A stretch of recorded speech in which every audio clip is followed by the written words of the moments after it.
Hello everybody, and welcome back to OMB Reviews. I am the critic who is a cynic. Hope we're doing well, and today we're going to be talking about just Shang-Chi and the Legend of the Ten Rings, and it is its release date on Labor Day, because I think the record-setting movie needs to really be put into its proper context. I'm going to do a box office breakdown probably sometime tomorrow when we actually have more of the final numbers for the weekend and also some of the Monday numbers as well. So a full box office breakdown will be coming up on the channel. And I actually had finished filming a box office breakdown until I realized that there was actually information a lot more accurate than the one that I was presenting about this point. And the main point of what I'm trying to make when it comes to why Shang-Chi is not nearly as successful as people are trying to paint it to be, and why they are trying to, again, focus solely on the entire Labor Day weekend record-breaking opening, and why that's important for us to really, I think, talk about. So anyway, before going any further, please make sure you smash that like button, light up that fire button if you're watching on Odyssey. Also, make sure you subscribe to the channel with that bell notification turned on. That way you know every time a video or live stream goes live on the channel. I can barely talk because of this amazing little tool from thenumbers.com. So this is going to give us what is the actual record set for Labor Day opening 3 days. So we're going to talk about a few different things here, because not only is this able to give us the 3-day opening Labor Day, it's also able to give us a 4-day Labor Day opening, and it's also able to give us the adjusted for inflation number, which I think is pretty important. But let's start off first with, what does the actual record say about Labor Day opening records? Well, as you can see, Shang-Chi has indeed set a box office record here, with it now making $71.4 million. But let's go ahead and look at the other films that have come out on Labor Day. And I think this is an incredibly important point.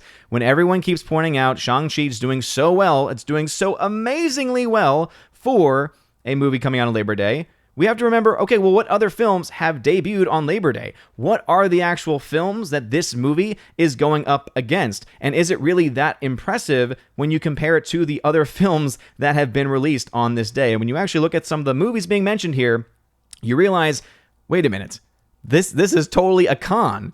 This is totally a con man's game here of what's going on because of the films that have actually been released on this weekend. So let's go ahead and just go through the top 10 here. These are the top 10 movies, all right, without any inflation whatsoever, the top 10 opening weekends for Labor Day weekend openings without inflation whatsoever. So as you can see, Shang-Chi at the top there, $71.4 million. Wow, that's pretty impressive in its first week on Labor Day. Second place is Halloween from 2007 with $26.3 million for the weekend. And then Tenet from last year. Remember that film coming out right when theaters were closed, and $20.2 million. Well, hey, it beat Tenet, and Tenet was Tenet wasn't a financial success. What are some other big films that have come out over Labor Day weekend? Oh, The Possession. Everyone remembers The Possession, right? From 2012? No? Transporter 2 from 2005? One Direction, This Is Us from 2013. Wait, these aren't massive hits. Wait, Jeepers Creepers 2, The American, Jeepers Creepers 1, Machete, Balls of Fury, All About Steve, Crank, Lawless, The Debt, The Crow, City of Angels, The Wicker Man, Babylon AD, Gamer, Apollo 18, The Constant Gardener. Wait, I'm not seeing any major releases here. Wait, where are all the Marvel films?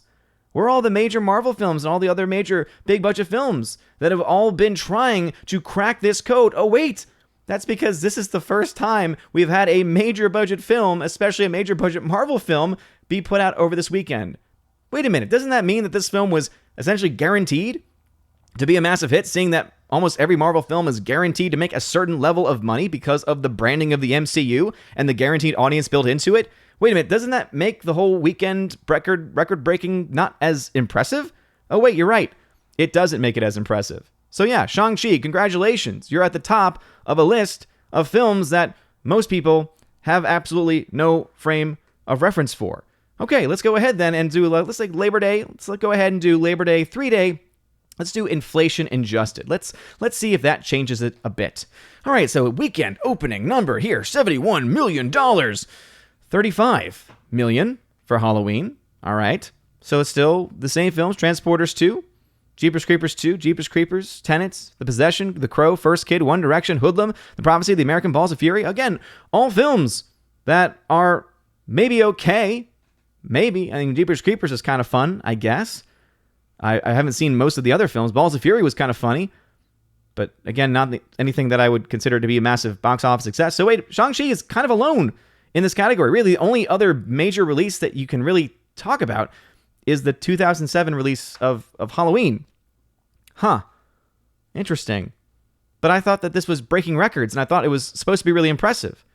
But it looks like the films that it's almost like you put a heavyweight champion in against the featherweight champion and say, hey, wait, look, they're both champions, but one is clearly not the same as the other. All right, let's do Labor Day opening 4-day. Let's do the Friday to Monday numbers here. Well, obviously, we don't have those numbers yet for Shang-Chi, but that, of course, is already going to be at the top of the list. But let's see. It's still Halloween, Possession, Transporter 2, right? Okay, a lot of the same movies. Okay, I got you there. Well, maybe the 4-day number when you adjust for inflation. Maybe that will make it just a little bit better, right? Let's go ahead and see that. Oh, no, 40.7 million. Okay. So, yeah, oh, man, Shang-Chi is going to be really beating up on Halloween 2007, film that everyone went to go see. Huh. That's a little bit interesting. Well, maybe let's kind of broaden this out a little bit. Let's maybe if there's other films, right, they didn't come out on Labor Day, but maybe they happen to be in theaters on Labor Day. Let's see what's going on there. Okay, now we're seeing some bigger films. The Sixth Sense, Halloween, right? Oh, The Sixth Sense, $29 million in its 5th week is up there. Crazy Rich Asians in its 3rd week is at $21 million. Guardians of the Galaxy, oh, that's its 5th week, $17 million. Huh. Okay.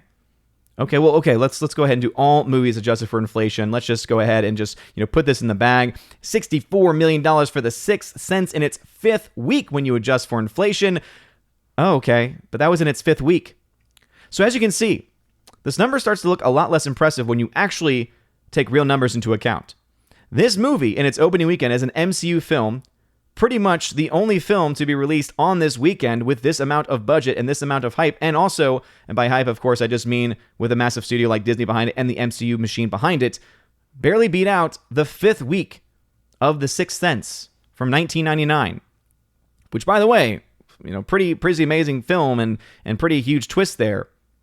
But you start to see the box office is not anywhere near where it was before. People are trying to use this as some type of motivation or some type of explanation that everything is back and that Shang-Chi is doing amazingly well. And yet, here I stand with these movies that are, again, not really in the same ballpark as a giant MCU film. Maybe we just need to put this into some context, right? Sometimes I think that can be a little beneficial, right? To actually put it into a proper context there, right? Let's go ahead and let's see if we can find, something similar here. Let's see, an opening weekend number maybe. All right, let's go ahead and see Marvel Cinematic Universe franchise. Okay, let's see what we got here. Let's see if we can maybe find some opening weekends maybe. Okay, let's see. Shang-Chi, 71 million. Black Widow, 80 million.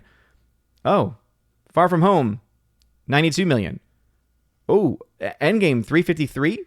Ant-Man and the Wasp, hey, it almost beat Ant-Man and the Wasp, 75 million. Oh, Doctor Strange, and it almost 85 million. Oh, it beat the first. Hey, guess what, guys? It beat the first Ant-Man, though. That's worth saying something. You see how when you actually compare it to other films in its category, you realize it's actually one of the lowest grossing films. Opening weekend films in MCU history. It's one of the lowest grossing. It is one of the lowest grossing opening weekends for an MCU film. Again, it's towards the bottom of that. When you take things into context, it's always important to compare like to like, Marvel film to Marvel film. When you just simply say, hey, it's a Labor Day weekend, but then you recognize and realize, wait a minute, the films that came out and have come out over Labor Day weekend aren't even in the same ballpark, in the same category, with the same studio, with the same money behind it. With the one exception being Tenet, but even then you're like, wait, September 4th of 2020, that's when you still had like half theaters that were closed. You start to realize that the big game that's being played, the big lie that's being played right now, is that this movie is somehow something special. When in reality, it is simply a studio like Marvel and Disney deciding, hey, this is an easy weekend for us to make a film look more impressive than it actually is. And that's exactly what's going on, because here's the fact. This movie still costs $150 million. We finally have a budget for it. $150 million to make. Meaning it costs $225 million when you add in marketing. Meaning that this film has to make roughly $350 to $400 million worldwide in order for it to break even. And this is a film that is doing worse than what Black Widow did. And if we see a similar drop-off from week 1 to week 2, like we saw with Black Widow, which is totally possible. And remember, Black Widow had Disney Plus numbers to fall back on. We're going to see a film that is just going to be like most of the films that come out this year, which is that they're massive flops. So enjoy the spotlight for now. If you're someone that's going to try and say, oh, it's doing so much better. Oh my gosh, you were wrong. You didn't think it was going to do well. Hopefully you can see now why in context, who's really right. Anyway, let me know your thoughts about this in the comment section below. If you like this video, smash that like button, light that fire button if you're watching on Odyssey. And again, thank you very much for watching this video. Hope you all have a wonderful rest of your day. I'll have a full box office breakdown for all the films coming out this week. But I thought that it was important to show the context of why Shang-Chi is really not all that impressive when you really come down to it. Because competition in this weekend, again, it's like putting a heavyweight versus a lightweight. And the only reason why this film's a heavyweight is because it's got the massive Disney MCU Marvel machine behind it. And no matter how bad that movie might be, or how good that movie might be, that machine is going to produce it. And we see that happen time and time again. But anyway, you guys rock. Have a wonderful day. And as always, God bless. And now for a huge shout out to all of my September Locals Patreon and Subscribe Star members. First with my Locals members, Cats App, D Sharp, It's a Modern Major General Story, Laura Bifford de Hobbit, and Robert Barnes. I want to give a shout out to, especially to Laura, who is now a double supporter on Locals and on Patreon. So thank you for that. And to all of my Locals members. A shout out also to my Patreon members, Andrew Hoyle, animation commentator Brandon, Brian P., Christopher Bowman, Don Bruno de la Mancha, Father Christopher Miller, hail to you, Father, Father Damian Cook, Garrett Searles, Hannibal Grimm, Harold Francis, Inflamed Wood, Jacob Juice, Jeffrey Toon, Joe Horn, Jonathan Carney, Gomer Kyle 79, the Modern Major General Story once again, Mike Jackson, Mad Mitch Dunaway, Mondo Spieler, Mr. Peabody, On to June, Orange Hat Reviews, Out of Step with Reality,